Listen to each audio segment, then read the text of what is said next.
White اور red rose. ایک وقت کا قصہ ہے۔ ایک اتنے سے گاؤں میں ایک خاتون رہتی تھی۔ اس کی دو بیٹیاں تھیں۔ ایک کا نام سنو وائٹ تھا اور دوسری کا نام ریڈ روز تھا۔ سنو وائٹ بہت ہی شرمیلی اور دریا دل لڑکی تھی، جبکہ ریڈ روز بہت چنچل اور شرارتی لڑکی تھی۔ وہ اچھلتی کودتی رہتی۔ اسی طرح اس کی ماں اسے روکتی رہتی کہ احتیاط رکھنا بیٹی۔ وہ یہی کہتی کہ مجھے کچھ نہیں ہوگا۔ بھاگتی کودتی یک دم پانی میں جا گری۔ سنو وائٹ بولی، ہم نے تمہیں کہا تھا نا۔ سنو وائٹ اور ریڈ روز ہر دن اپنی ماں کا گھر کے کاموں میں ہاتھ بٹاتی۔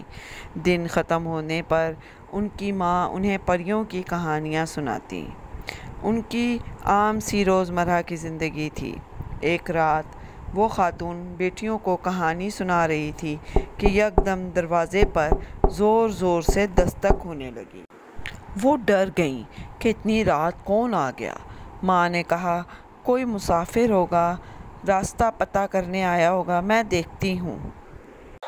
لیکن جلدی سے سنو وائٹ آگے بڑھی اور دروازہ کھولا تو چیخیں نکل گئیں، یہ کون ہے؟ ماں بولی، نہیں کچھ نہ کرنا میری بیٹیوں کو، اے خدا یہ کیا بلا ہے؟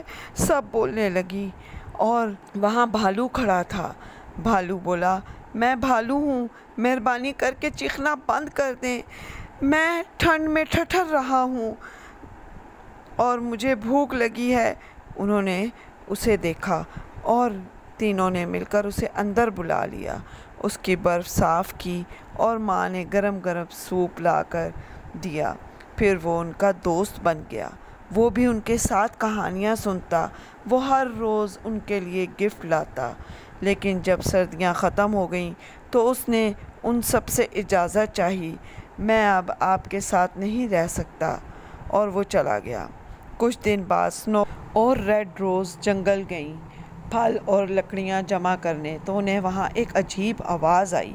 وہ وہاں گئیں تو دیکھا ایک بونا بیٹھا ہے۔ اس کی داڑھی درخت کے نیچے پھنسی ہوئی تھی۔ وہ اوپر نیچے کود رہا ہے۔ وہ آگے بڑھی، اس کی مدد کے لیے درخت کو ہٹایا، خوب زور لگایا، لیکن وہ نہ ہٹا سکی۔ پھر ریڈ روز کو ایک ترکیب سوجھی۔ اس نے کینچی سے اس کی داڑھی کاٹ دی۔ وہ کافی برہم ہوا اور کافی دیر تک اس پر چیختا رہا کہ میری داڑھی کیوں کاٹی تم نے؟ وہ بونے کے رویے پر ہنستی رہیں۔ وہ ان سے ناراض ہو رہا تھا۔ پھر اگلے دن پھر انہیں چیخنے کی آواز آئی۔ جب اس کے پاس گئیں تو وہ بونے کی داڑھی ایک بڑی مچھلی نے پکڑی ہوئی تھی۔ آگے بڑھی، اس کی مدد کی، لیکن نہ چھڑا سکی۔ پھر اس نے کینچی سے داڑھی کو کاٹ دیا۔ وہ بڑا غصہ ہوا۔ بجائے اس کے کہ وہ ان کا شکریہ ادا کرتا، وہ ناراض ہوا۔ آگے بڑھی تو ایک خوبصورت شہزادہ زخمی ہو کر گرا پڑا تھا۔ اس کو اٹھایا اور وجہ پوچھی کہ آپ کے ساتھ کیا ہوا ہے؟ تو اس نے بتایا کہ میں اپنے بھائی کو ڈھونڈ رہا تھا۔ لڑکیوں نے اس کی مدد کرنے کا وعدہ کیا۔ انہیں یکدم تیز آواز آئی۔ وہ تینوں گھوڑے پر بیٹھ کر اس کی طرف چل پڑیں۔ آگے جا کر دیکھا تو بھالو بونے کے پیچھے بھاگ رہا تھا کہ یہ جواہر کا تھیلا مجھے دو اور مجھ پر جو طلسم کیا ہے وہ ختم کرو۔ اس نے یکدم طلسم سے اپنے آپ کو بڑا کر لیا۔ شہزادہ جلدی سے آگے بڑھا اور اس کی داڑھی کاٹ دی، جس سے اس کا جادو ختم ہوا اور وہ مر گیا، اور بھالو ایک خوبصورت شہزادے میں بدل گیا۔ وہ شہزادے کا بھائی ہی تھا۔ دونوں گلے ملے آپس میں اور لڑکیاں انہیں پسند آ گئیں۔ وہ سب مل کر ایک ساتھ رہنے لگے۔ بچوں، میرے چینل کو سبسکرائب کریں، شیئر کریں اور لائک بھی کریں، اور اپنا بہت سا خیال رکھیں۔ اللہ حافظ۔